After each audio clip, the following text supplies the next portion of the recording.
Hi everyone, Amy here with amyswares, and today I have some mid-month inspiration to share with you. I have this fabulous new stencil. It's called Cloud Dots, and it's on sale the first week after the release. So from the 15th to the 22nd, you can get it on sale, plus use my coupon. And here's a photo of the finished card to show you the direction that we're headed, but this came together in a snap. It was so easy. I used this copper pot color of metallic ink, and I used one of the old school daubers, or kind of the foam things with the wooden handles from Tim Holtz.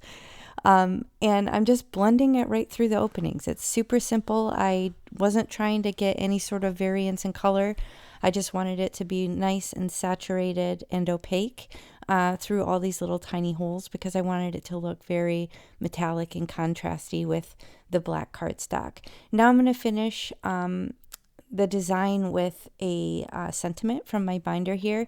And what I'm looking for is a 2-layer one that has a shadow layer, because I know that I'm going to need something to pop off the back.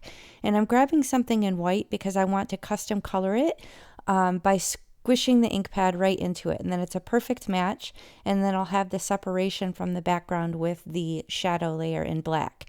Now I was thinking I was originally going to look for one with a white shadow layer, but then I forgot. So now, in order to make it match and not have the white kind of random for the border, I decided to just do ink to paper and also make that match perfectly. So I have it kind of sandwiched in a folded up piece of lightweight paper, and I put it all together, and that's going to finish the card. So be sure to check this out.